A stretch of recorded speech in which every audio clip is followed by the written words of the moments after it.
إلا الله لا إله إلا الله لا إله إلا الله لا إله إلا الله لا إله إلا الله لا إله إلا الله لا إله إلا الله لا إله إلا الله لا إله إلا الله.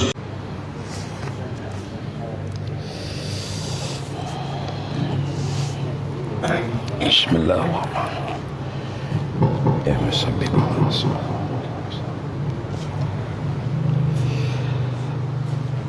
Assalamualaikum warahmatullahi wabarakatuh.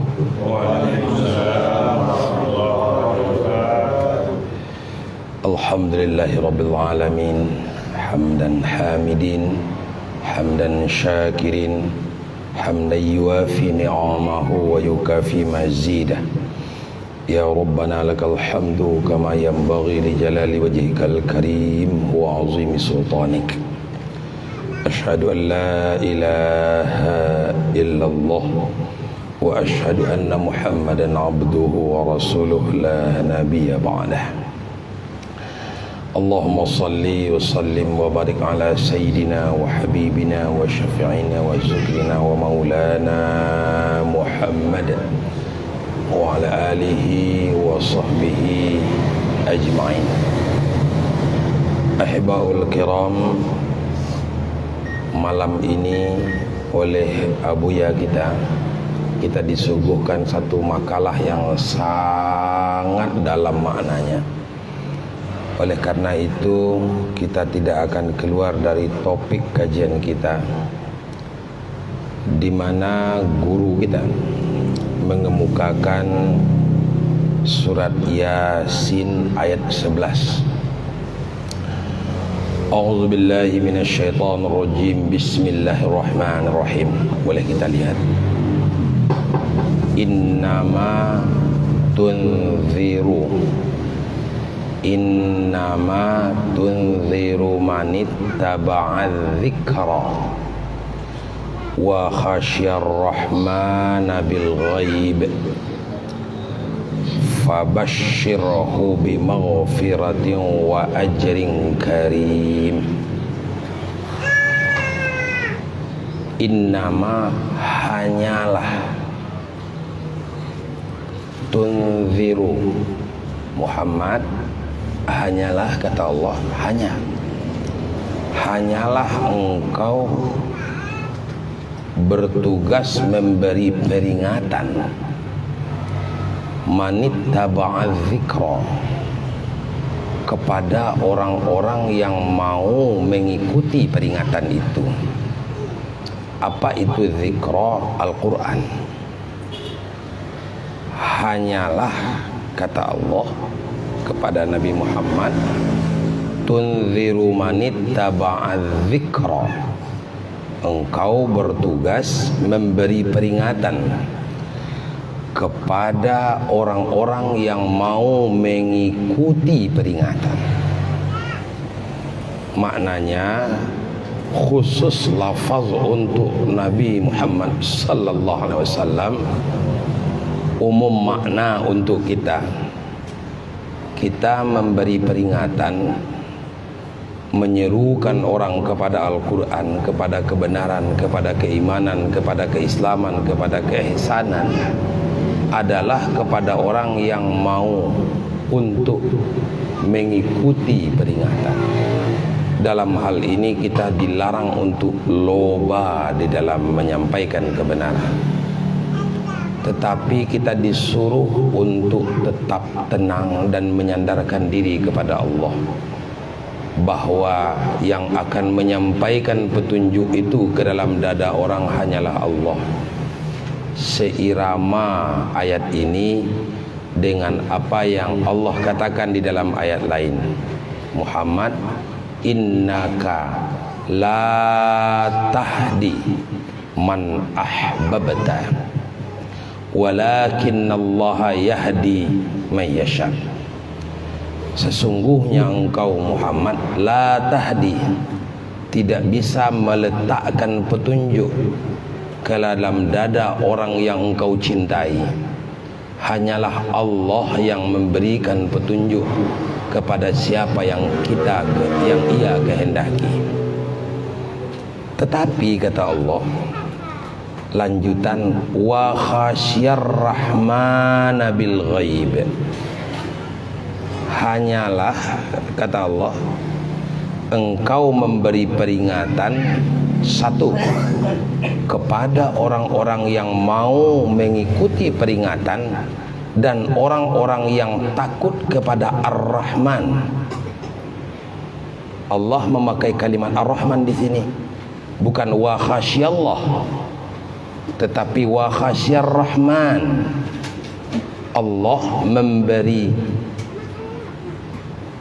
kalimah di dalam Al-Quran dengan kata-kata Ar-Rahman dengan makna pengasih.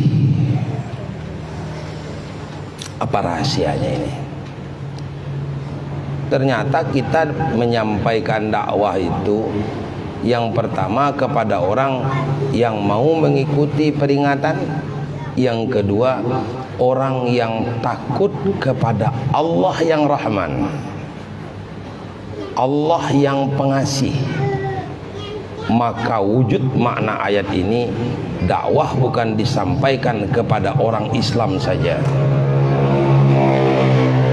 Andaikan kalimat ini wa khasyir rahim, tentu kepada orang Islam, karena rahim Allah hanya untuk orang yang beriman kepada Allah, sementara rahman Allah melimpah kepada seluruh makhluk.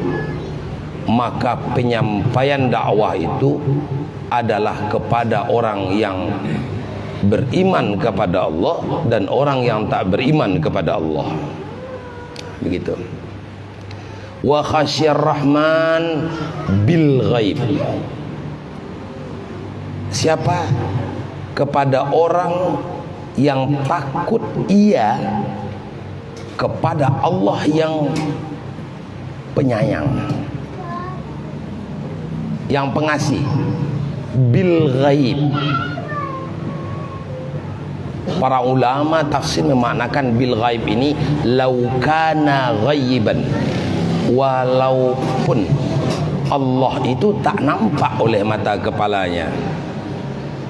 Orang takut kepada Ar-Rahman, Ar-Rahman yang tak nampak sekalipun tak nampak, artinya tak nampak oleh mata kepala.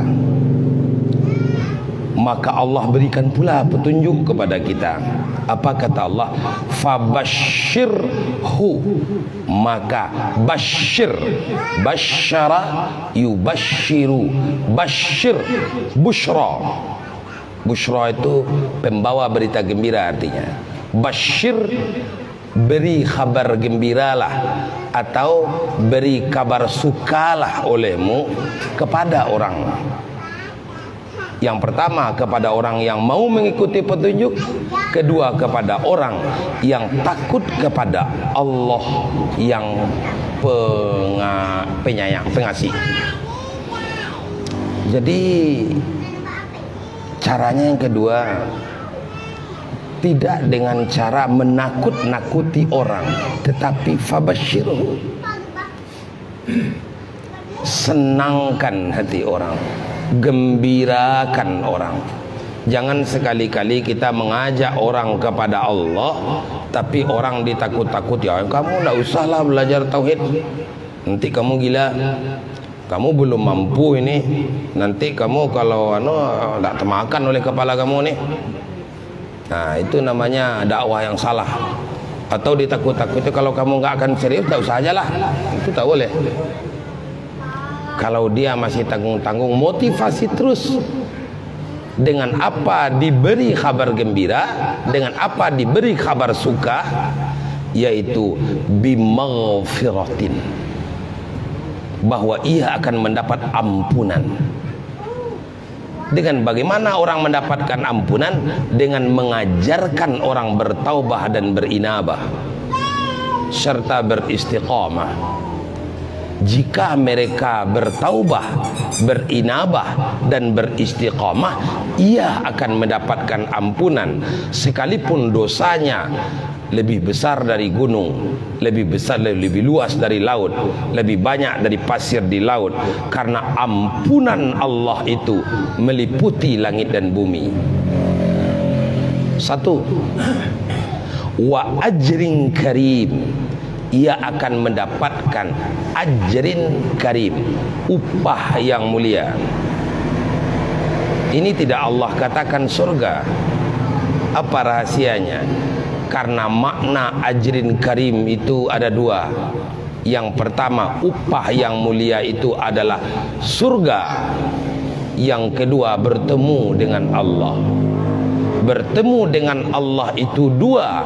Di dunia dengan makrifat dia kepada Allah, di akhirat bertatap muka dia dengan Allah di dalam surga bighairi kaifin, dengan tidak berarah, tak di depan tak di belakang, pokoknya kita akan melihat Allah di dalam akhirat nanti.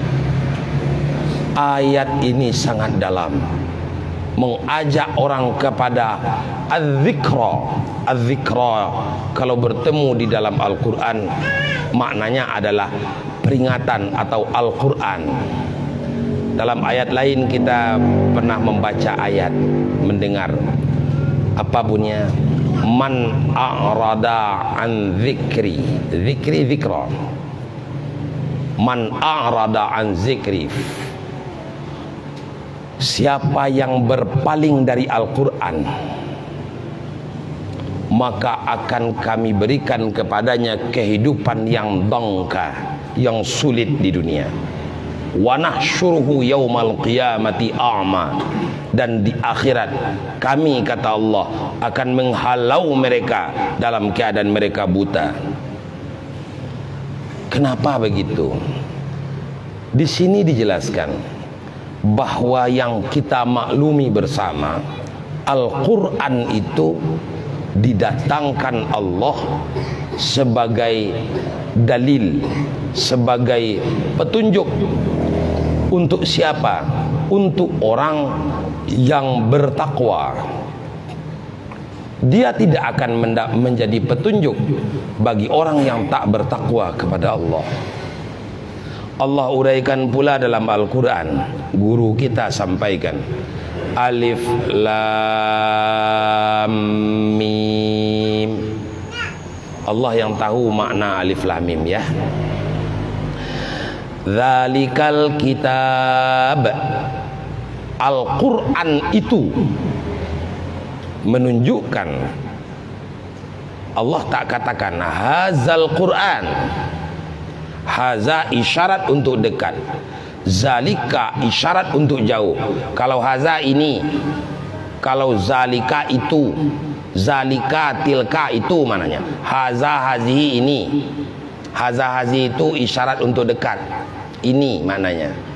Kalau zalika dan tilka itu mananya.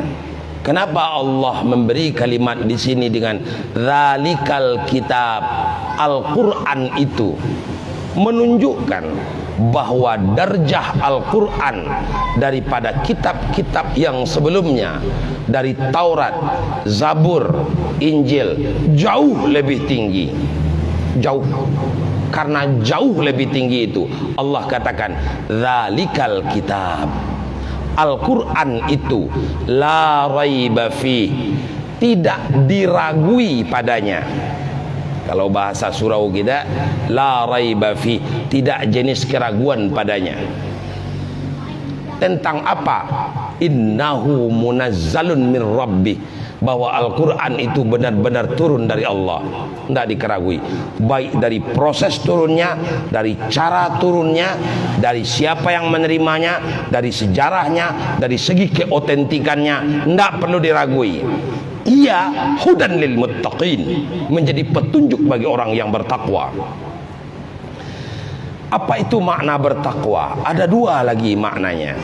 Yang pertama, takwa dengan makna al-imtisal anil awamir wal ijtinam anin nawahi, mengikuti suruhan Allah dan menghentikan larangan Allah. Yang kedua makna takwa, al-khauf ilallah sirran wa alaniyah. Ada rasa takut kepada Allah, baik di waktu terang-terangan walaupun di waktu tersembunyi, waktu sepi, waktu sendiri, sir. Nah, siapa itu orang yang bertakwa? Siapa itu yang akan mendapat petunjuk? Alladzina yu'minuna bil ghaib. Kata kuncinya yang pertama, orang-orang yang beriman dengan sesuatu yang tak nampak. Percaya dia dengan sesuatu yang tak nampak. Apa itu yang tak nampak oleh kita? Yang tak nampak surga, yang tak nampak neraka, yang tak nampak iblis, yang tak nampak syaitan, yang tak nampak malaikat, yang tak nampak oleh mata tetapi hadir di hati, itulah Allah. Maka para ulama tak pernah memaknakan ghaib yang ada di dalam ayat ini dengan Allah. Nah, itu dikecualikan Allah. Kenapa? Karena Allah itu hadir di dalam hati orang mukmin. Ya. Wa yuqimunas shalah, dan orang itu melakukan salat. Yang kedua, betapapun banyak jumlah zikir kita, beribu-ribu, bermiliun-miliun, tetapi orang tak dirikan salat, sedangkan salat, di dalam salat itulah zikir akan diamalkan, maka batal dia dalam petunjuk Allah. Maka orang ini tidak disebut dengan orang yang bertakwa. Maka orang majelis pengkajian tauhid tasawuf tidak boleh tidak salat, tetapi ia lebih dari itu, ia dirikan salat sehingga salat itu tegak dalam dirinya. Apa itu yang dimaksud mendirikan salat? Mendirikan salat maknanya adalah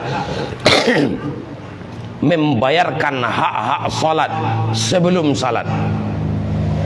Sucinya yang benar, mandinya yang benar.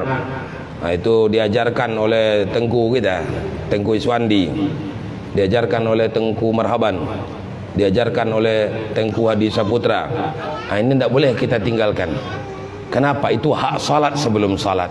Harus tahu kita, minimalnya kitab kajian matan takrib, minimalnya kita faham dengan kajian-kajian dasar tentang apa itu air, berapa macam air yang boleh kita gunakan untuk bersuci. Air suci lagi mensucikan, lagi tidak makruh menggunakan. Air suci lagi mensucikan tapi makruh menggunakan. Air suci tapi tidak mensucikan. Ada pula air yang mutanajis atau air najis. Yang dimaksud dengan air mutanajis, air kena najis itu bukan kajian mudah, bukan kajian yang harus sepele, tapi hak salat sebelum salat betul-betul kita pahami. Masuk waktu salat, betul-betul paham kita. Zuhur itu masuknya bila mana tergelincir matahari. Sebelum tergelincir belum masuk zuhur. Habis zuhur kapan? Masuk asar kapan? Masuk maghrib kapan? Kalau kita berhalangan untuk berwudu, apa penggantinya? Kalau kita mau mandi, kita habis junub, apa caranya? Bagaimana air memakainya? Apa itu yang dimaksud dengan air yang dua kullah, yang diperkirakan 1 hasta kali 1 hasta kali 1 hasta 60 atau 58 cm atau 60 aja lah ambil, 60 cm besar baknya, tingginya, lebarnya, panjangnya peta 4 atau sekitar 270 atau 260 liter air. Nah, kalau segitu namanya 2 kulah. Ini harus paham betul, harus mengerti, harus jelas, sehingga kita tidak meninggalkan syariat. Nah, itu hak salat sebelum salat, karena Allah itu suka dengan kesucian. Allah itu suci, cinta dengan yang suci. Nah, itu hak salat sebelum salat. Tahu waktu salat, tahu cara berwudu, tahu di mana tempat salat, di mana musallanya, kemana arah kiblatnya, itu harus jelas. Hak salat di dalam salat, rukun yang 13 plus dengan tumakninah. Harus paham kita berapa yang qauli, berapa yang fi'li. Qauli cuma 5, takbir, Al-Fatihah, apalagi itu, at-tahiyat atau tasyahud akhir, kemudian salawat, kemudian salam ke kanan. Fi'li ya 7, berdiri, rukuk, i'tidal, sujud 2 kali, duduk antara 2 sujud, duduk terakhir. Harus paham mana yang rukun, mana yang sunat, mana yang rukun fi'li, mana yang rukun qauli. Kemudian paham pula kita mana yang rukun qalbi, kemana rukun fi'li ditajallikan, kenapa kemana rukun qalbi ditajallikan. Tajalli sifat Allah, basar, Allah melihat kepada rukun fi'li yang kita kerjakan. Terasa sambungan bahwa kita betul-betul dilihat Allah ketika salat. Terasa oleh kita apa yang kita ucap di dalam salat itu didengar Allah. Itu namanya tajalli. Tahu kita, paham kita, apa, yakin kita bahwa apa yang kita mohon kepada Allah dalam salat, rasa takut, rasa doa, niat yang kita laksanakan pasti diketahui Allah, tajalli dengan ilmu Allah. Ini namanya hak salat dalam salat. Tumakninahnya betul-betul benar, Al-Fatihahnya betul, tasyahudnya betul, rukuknya jelas, berapa rukun rukuk, berapa rukun sujud, berapa rukunnya itu takbir, berapa rukunnya itu Al-Fatihah, berapa yang tak boleh ditinggalkan, apa itu tasyahud, bagaimana caranya, kapan jadi digerakkan. Ini harus paham. Itu namanya hak-hak salat di dalam salat. Hak salat sesudah salat 5 perkara. Salat sesudah salat 5 perkara. Mana dia yang 5? Yang pertama, timbul rasa khasyah kepada Allah di luar salat. Apa itu khasyah? Rasa takut, nyambung salat itu, seolah dia di dunia ini walaupun tak salat, dalam kondisi salat perasaannya, rasa takutnya continue, terus menerus. Yang kedua, tawadhu, tak pernah merasa berlebih dari orang lain walaupun dia berlebih. Memang di sini yang paling kaya saya, tapi dia tak merasa dirinya kaya karena dia yakin Allahul Ghani. Memang yang paling gagah, yang paling cantik saya, tapi dia tak pernah merasa dirinya yang gagah, yang cantik karena dia yakin Allah Jamil.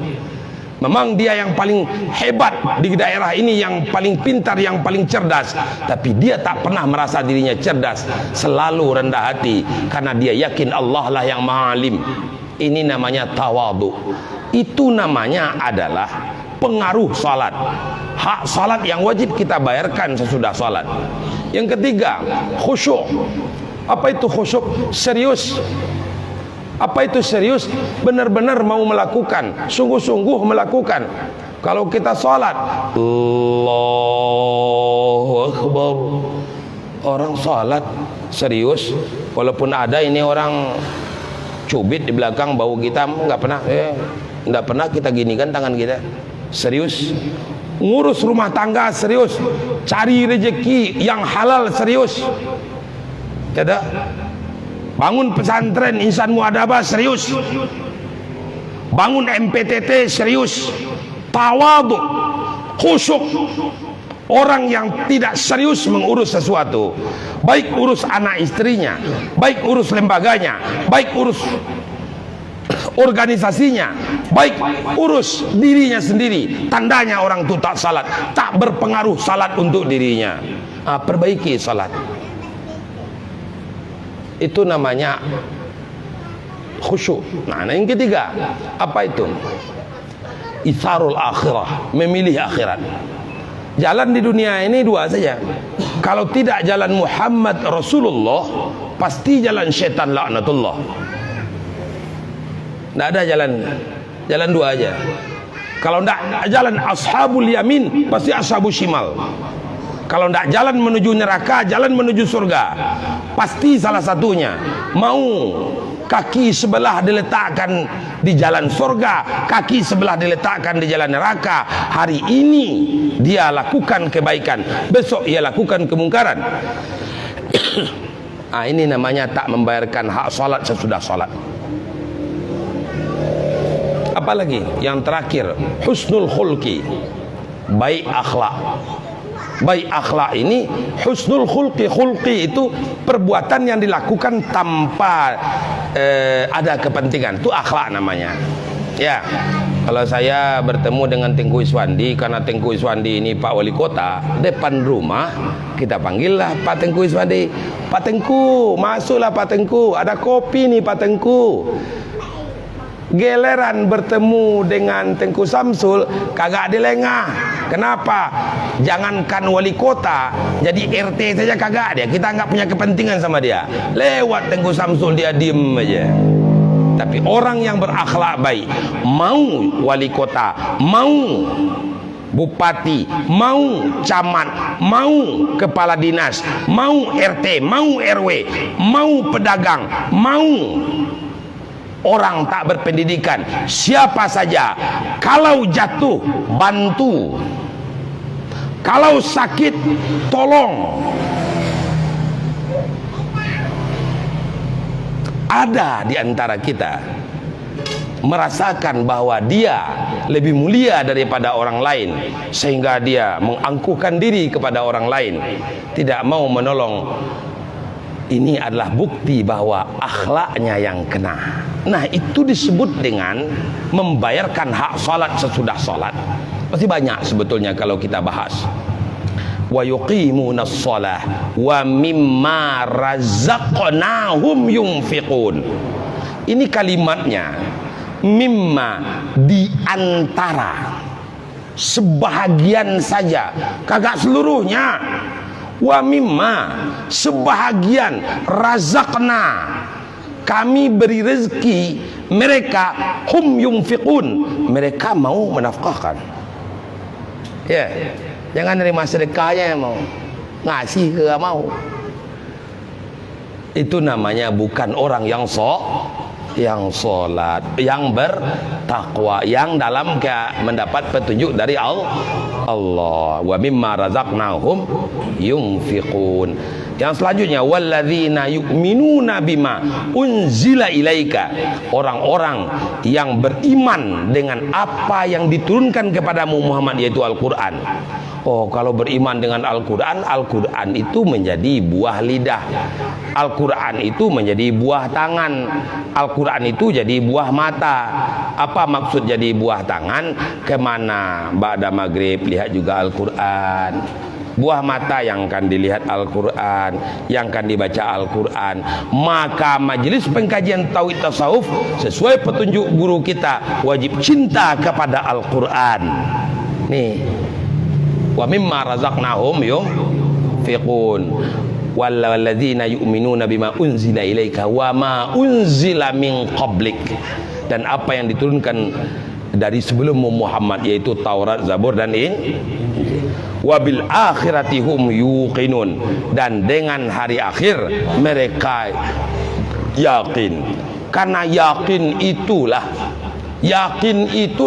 yang membuat kita mau berbuat untuk agama Allah.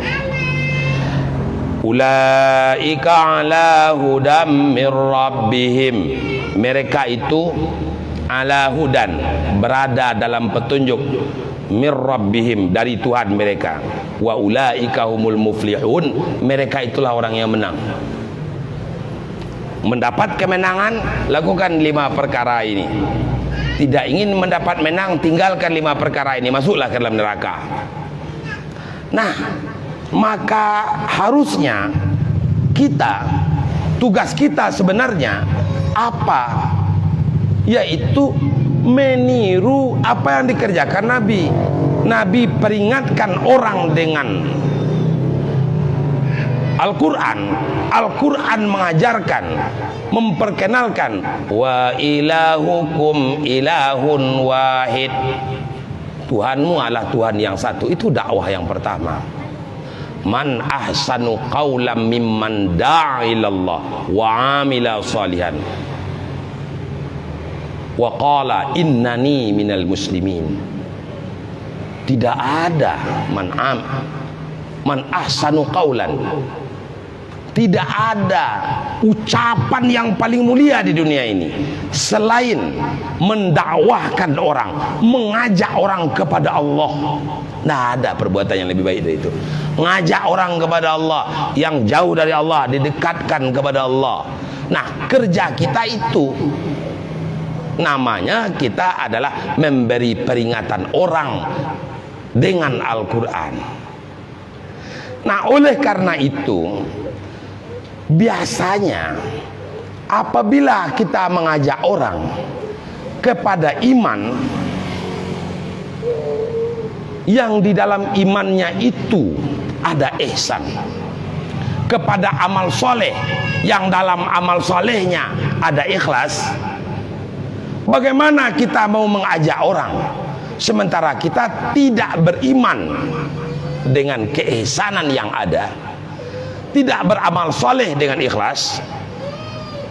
Maka sebelum kita mengajak orang, jauh sebelum kita membawa orang, maka kuatkan iman dengan cara ihsan, mantapkan amal saleh dengan memupuk keikhlasan kepada Allah.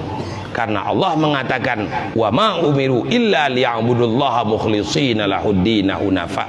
Kamu tidak diperintahkan kecuali untuk beribadah kepada Allah, untuk mengenal Allah dengan ikhlas. Nah, oleh karena itulah kita disuruh setiap saat memperbaiki diri, memperbaiki amal soleh, memperbaiki keikhlasan, memantapkan keikhlasan, meninggalkan keangkuhan dan berbuat karena lain Allah. Banyak orang berbuat, kita berbuat, orang berbuat nampak enjoy aja dia. Kenapa? Karena dia berbuat karena Allah. Kita berbuat kenapa lah berat sekali saya ini. Jangankan untuk mengeluarkan uang, mengeluarkan waktu, mengeluarkan tenaga, datang ke majelis saja berat. Itu periksa diri dulu. Periksa diri. Ibarat mobil nih lagi tancap jalan jiut, tek tek tek tek. Ini apa yang rusak nih?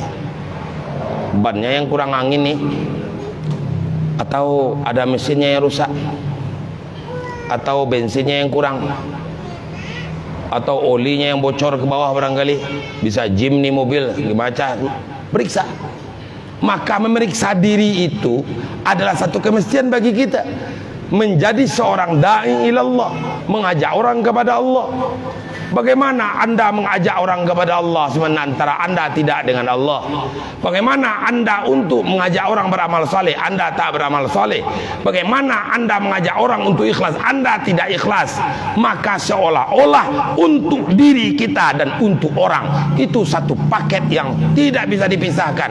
Kita ya beriman, ya berihsan, kita ya beramal saleh, ya ikhlas. Kita ajak orang satu kesatuan yang kokoh. Itulah yang akan kita sampaikan kepada diri kita, yang kita akan katai-katai diri kita, yang akan kita sampaikan dengan sopan kepada seluruh masyarakat. Mudah-mudahan ada berkah, ada manfaatnya untuk kita bersama. Wabillahi taufik. Assalamualaikum warahmatullahi wabarakatuh. Waalaikumsalam warahmatullahi wabarakatuh.